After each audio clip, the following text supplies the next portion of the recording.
Before 1979, the only way to see the proceedings of Congress was to visit the Capitol. Today's guest believed the American public had a right to see government working and convinced the cable industry to make it happen. He's C-SPAN founder Brian Lamb this week on Story in the Public Square.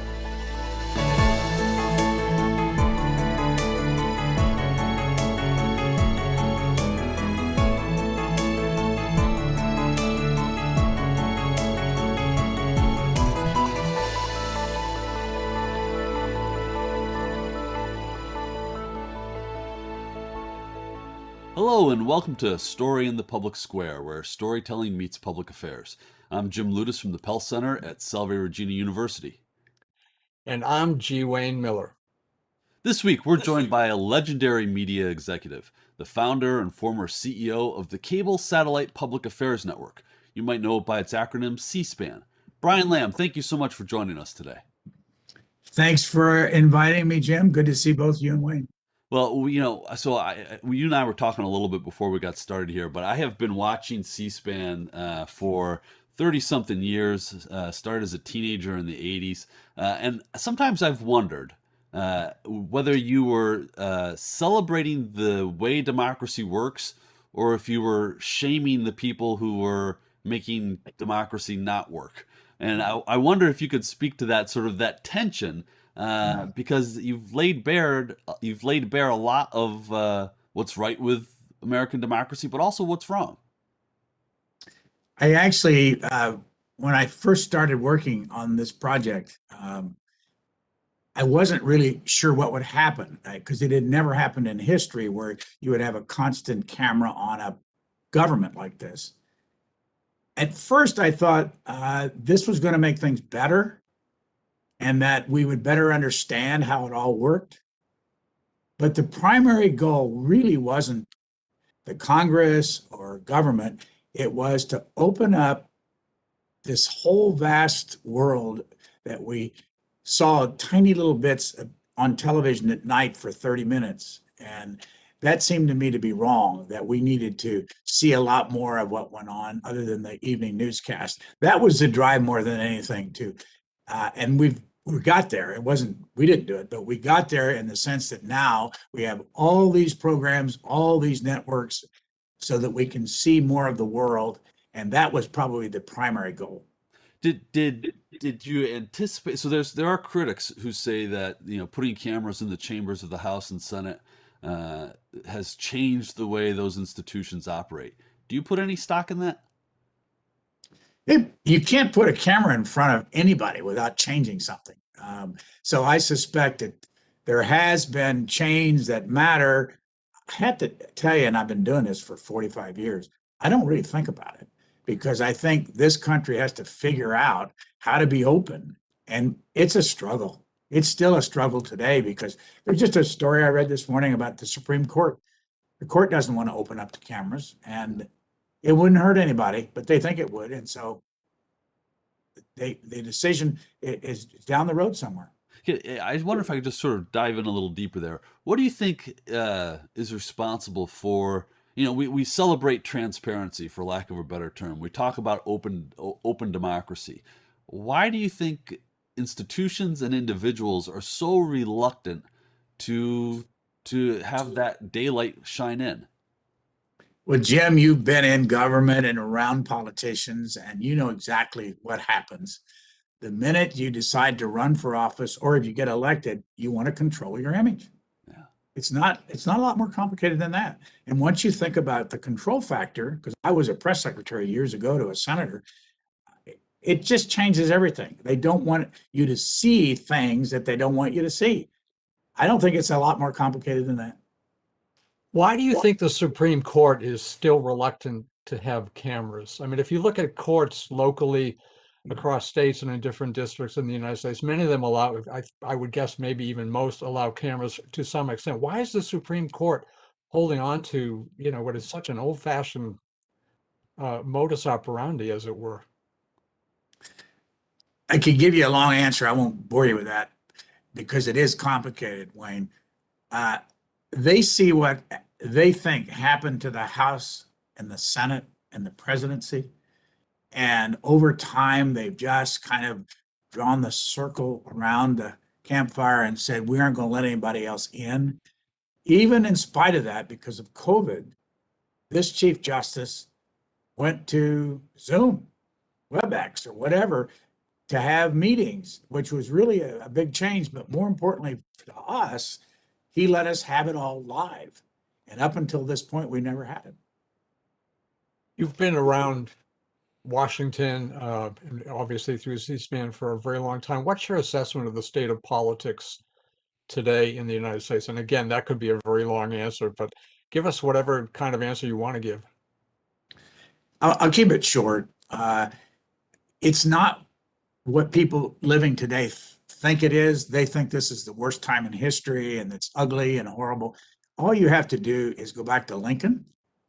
You go back to Thomas Jefferson. You go back to George Washington. They lived through some incredibly difficult and mean times. And, you know, back in the John Adams days, and you know this, Wayne, you're in that business, they put journalists in prison. So this is not as bad as people today think it is, but there's a camera everywhere.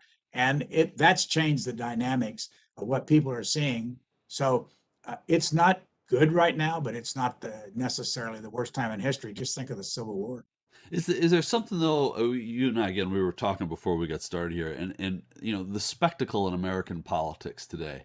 We can always find those examples in American history, but between social media, 24/7 saturation coverage on the cable news channels, are we overdosing on our exposure to politics? Some people are, but that number is not as big as the some people who are overdosing think it is. I don't know about you, but I got an enormous number of friends that don't watch any of this. They don't care. They have a life. But the people that overdose on it think this is just terrible. And so that's, and if you're in the journalism business, I consider myself a journalist, and I'm sure Wayne probably feels the same way. You think people ought to look at it more, pay more attention, dig down below the surface. But it is what it is. And I doubt if it's going to change. Yeah.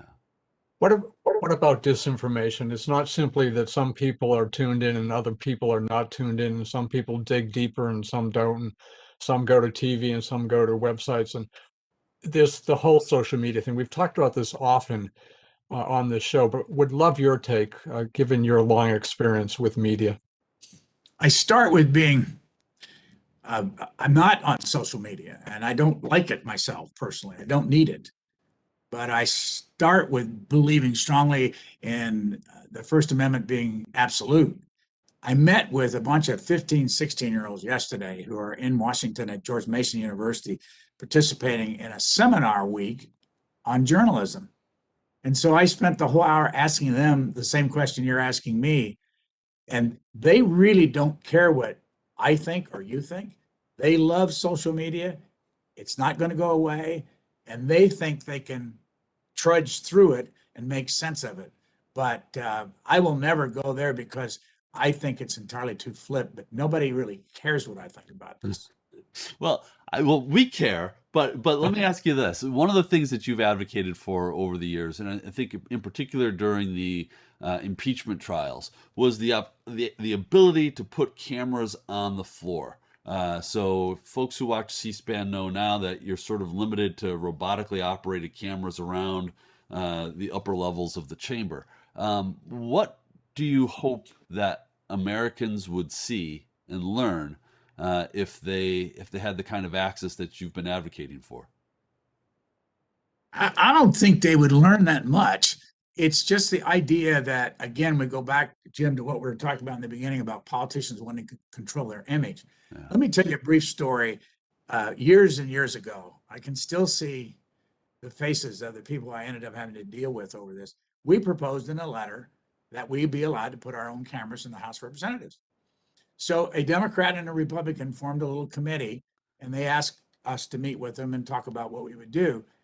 They, among themselves, came back to us with a proposal, and you'll see how ridiculous it is, that they put a rope at the back of the chamber, and that we agree not to show what the members are doing inside that rope, negotiating things for the next vote that they're going to have.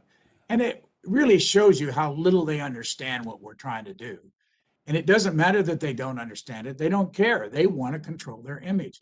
And I don't think if we had 14 cameras in the House of Representatives, that would really get you any more information than you have now. It would just show you that on most occasions, the place isn't filled and they're debating among the committee members, and eventually they have a vote. But it's just the whole idea. That's our house over there. It doesn't belong to them. And that never gets through. You know, this, Go ahead, Wayne. yeah, there seems to be a common misconception that C-SPAN is funded by the government. And that isn't, in fact, the case. Can you talk about the funding, how C-SPAN operates its revenue stream and how it pays its people and for its technology? Because of our funding for the last 42 years that we've been a network and broadcasting, we're in a slippery time because we get paid per customer that the cable operator has or the satellite operator has. And that number has gone from about 94 million over the last 6-7 years down to below 70 million. So we have lost, and we only get 6 pennies a month per customer. Just take 72 cents times that 25 million. That's how much money we're losing. And that's how we get paid. We don't have, although we've started putting advertising on our website, and we will continue to increase that. This is a tough time for us, but we've never taken a dime of any kind of taxpayer money and didn't want to. That was part of something that I felt very strongly about from the beginning. So as cable subscriptions are dropping, obviously, I mean, you just described, and that trend is expected to continue. What do you see in the future in terms of a funding mechanism? You mentioned advertising, which of course would be a revenue stream. Any other ideas that are in the works or that might be in the works? We'll probably try everything. You're in the public television world, and you know that's been successful with a combination of taxpayer money and auctions and all the other ways and contributions. The problem we have is that the numbers are going down, they're not going up. Everybody, by the way, has this problem. I don't care whether you're in public television or CBS. The numbers are going down because of the competition. They're going down because of cable television losing subscribers, and everybody's looking over their shoulder. I don't know where it's going to go. The good news or the bad news is I'm old enough that it probably won't be decided in my lifetime, but it's the young folks are going to make a big difference in deciding what they think is important. Brian, what got you interested in public service and in politics? The Navy. As you and I were talking, Jim, I spent 4 months at OCS, Officers Candidate School there in Rhode Island and in Newport. I grew up in a small town in Indiana, Lafayette, Indiana. I went to Purdue University, which is in the town. I hadn't traveled widely, hadn't done much outside of that area. I love my early years, but once I got in my little Chevrolet and drove to Newport, Rhode Island, that changed everything. And once I got on a ship and traveled overseas, that changed everything. And I eventually got back to Washington after 2 years on the ship and spent 2 years at the Pentagon. And that changed everything. So it's just a matter of growing older and having more experiences. You have the C-SPAN video archives, which is a real treasure. It's free, it's accessible to all. It's got an incredibly deep library of recordings. Talk about the importance of that, but maybe start with how you decided to create that. Because again, you don't just have to watch live broadcasts. You can go back decades and find really important and interesting material, including from the book world. I've been on C-SPAN books a number of times, but go ahead, talk about that archive. The archive is probably the most important thing we've done over the years because it will contain history forever. And now that everything is digitized, it's going to be there. It's not going to go away. A lot of what we've done is total serendipity. And I use that word only because I just finished teaching a class at Purdue via Zoom for 4 weeks in which we had all kinds of guests, like you all have every week. And almost every guest telling these young people frankly, the course was how to get a job in Washington. And Jim, you did it, so it's not easy, but you can do it. But almost every guest, and we had 35 guests over the 4 weeks, said serendipity. And that's the way the archive started. I went back to Purdue University back in the mid 80s and asked to meet with a bunch of professors and didn't know what I was doing. And I said to the little luncheon group we had, I think it would be fun to start an archive at Purdue that would serve what we do. And one guy at the table, there were 6 professors there, a guy named Robert Browning, he's still there, said, I think I can get that done. And so we started out as a combination of our money and their facility, and he built the thing, still runs it.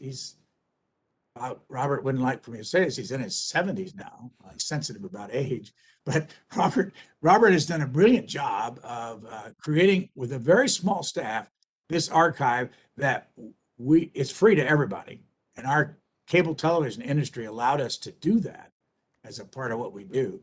And it's there, and anybody that wants to use it can get online, call for whatever they want to see. It's probably 270,000 hours right now.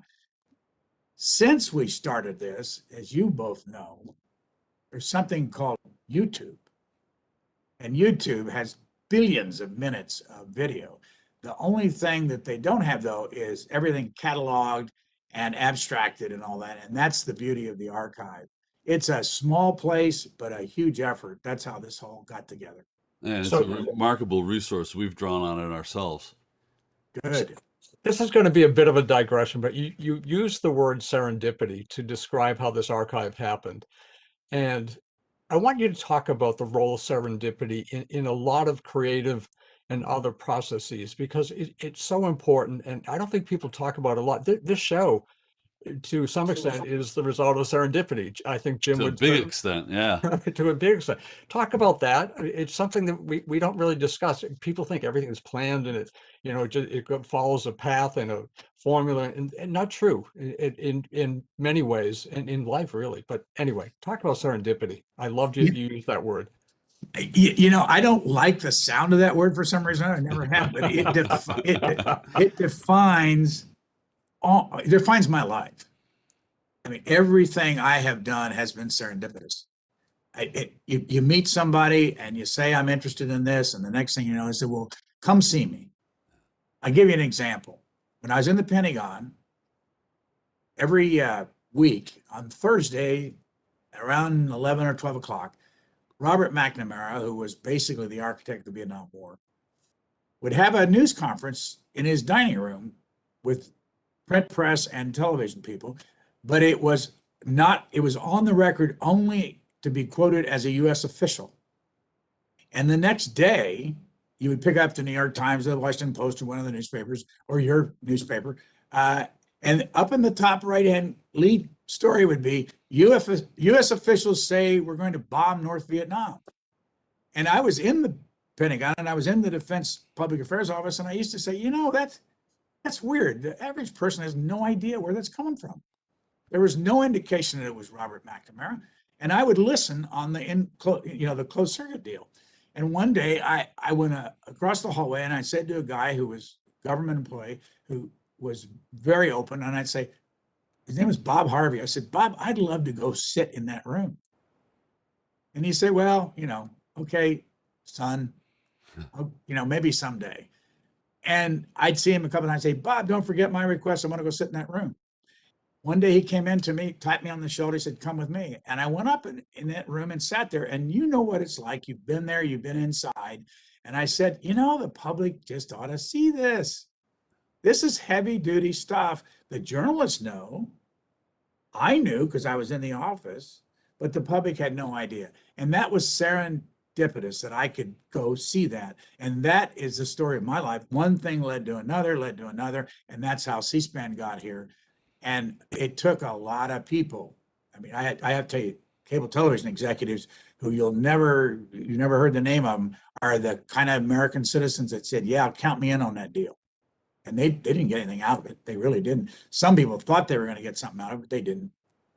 We've got about 6.5 minutes left here. I think we'd be remiss if we didn't talk to you a little bit about the events of January 6th. You're a longtime observer of Washington. Protests are not new to that city, but there was something different about January 6th. And I wonder if, just from your perspective, what you make about the events of that day. We are located a block from where all that stuff happened. And one of the things that I did early before C-SPAN was when I was in the military, I'd put on my jeans on a Saturday and go down for the Vietnam um, protests on the mall because I, again, wanted to see it myself. This time I wasn't in there, but we had people in there with cameras. And after it was over, I sat down with them and talked to them about it. They were level-headed about it. They weren't in the direct fire of anything. It does not matter what I think of that day. And of course, it was a terrible day. The town thinks it was a terrible day. And the town is divided right now. And it depends on what side you're on as to who was terrible. But it wasn't until a couple of days ago, and my wife and I walk every morning on the mall at 6 a.m. Somewhere in the mall, that we watch and I photograph one fence after another being put up and then one fence after another being taken down. Well, just a couple of days ago, they finally took the fence down around the Capitol because they're scared to death over there for a lot of reasons that folks will come back and go back in that Capitol and do more damage. It was a terrible day. We don't know the full extent of it. People are still in jail because of it. Some people haven't been sentenced and all that and haven't even been tried. But you guys know this will go down in history as a very important, significant, bad day in this town. So have to ask you this question. I'm going to call you a master interviewer because you are. What advice do you have for people like us who do interviews or for people in general, journalists? What are the good interviewing skills that people need to know, regardless of what profession they're in? Because, many of us interview in one way or another, even if only for a job. Well, this probably isn't fair to the two of you, but you both have been doing a C-SPAN style interview with me. It's a great compliment. We'll take it. We will take it. I have and always have had a very simple approach to this. As a matter of fact, as I'm sitting here answering your questions, I keep thinking, what would I want a guest to do if they were being asked the questions you're asking me? And that's as important as what the interviewer does. I don't believe in the kind of journalism that's developed in television where the interviewer has to tell the interviewee what they think first. I hate it. I can't watch it anymore. I turn it off. And by the way, I don't care whether you hate Fox, love Fox, hate CNN, love CNN. They all do it now because they're paid lots of money to be the center of the program. And if you do what you do, Jim or Wayne, or what I do, that's not the issue here. The best interviews, in my opinion, are when you ask a question and listen. And then when somebody says something, you follow it up. And it's so simple that I'm afraid to even waste your time telling you because you both know what a good interview is. Well, I read something that you spent 20 hours of prep time for a 1 hour interview. Is that accurate? It is, but there was a goal in mind for me as a very inadequate student at Purdue University that I wanted to start reading books from start to finish. And so I set up a goal of reading a book before I interviewed somebody. You don't have to do that. I did it and loved it. And I read 800 books when I went through the Booknotes start of a program that went on for 15 years. Then I changed the name of it I wanted to stop having to read a book every week. It was killing me. Q&A. And I still read books, but I don't read them from cover to cover necessarily. And that's the only reason that I spent that kind of time. I love preparing. I don't know about you guys. I love the research part of it. Most writers and journalists do. Well, we talk all the time about sort of the privilege it is to do this, to spend time, even virtually, with someone like you. And one of the things that has sort of emerged to us is that a lot of people who are really successful, whether they're in the world of creative, like from Hollywood, or they're from the world of politics, the people that are really, really successful, by and large, are nice people. Like there's a quality about that is kind of enlivening, I find. I don't think there's any question about it.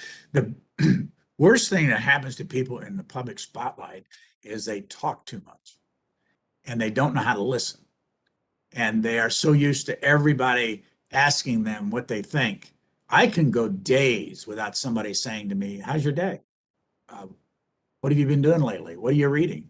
And it's amazing to me, especially in this town. This is the worst town I've ever been in for that. But people in general, and this is not my original phrase, are on transmit rather than on receive. And it's just so great to listen to people tell you their story. It's the best thing that I do every day. If I don't, and I told these kids yesterday, I remember trying to get through to them, stop talking and start listening, and you're going to go a long way in journalism. That is incredibly good advice. So good. Hey, Brian, we got about 15 seconds left here. You are officially retired from C-SPAN, but you're not really. What are you doing these days? Hanging around. And coming on our show. Thank you. They let me go. What I am doing, and it's fun, is I have a podcast and through C-SPAN, and it's called Booknotes Plus. And the other thing, and I'll be very quick, I've done 2 conversations with 2 historians, Richard Norton Smith and Doug Brinkley. One of them's 8 hours long and one of them's 6 hours long. Now, where else can you do something like that but at C-SPAN? And that's fun for me at this stage in my life. Well, it's fun for you, but it's great for us too. Brian Lamb, thank you so much for being with us. That is all the time we have this week, but if you want to know more about storing the public square, you can always find us on Facebook and Twitter, or visit pellcenter.org, where you can always catch up on previous episodes. For G. Wayne Miller, I'm Jim Ludis, asking you to join us again next time for more Story in the Public Square.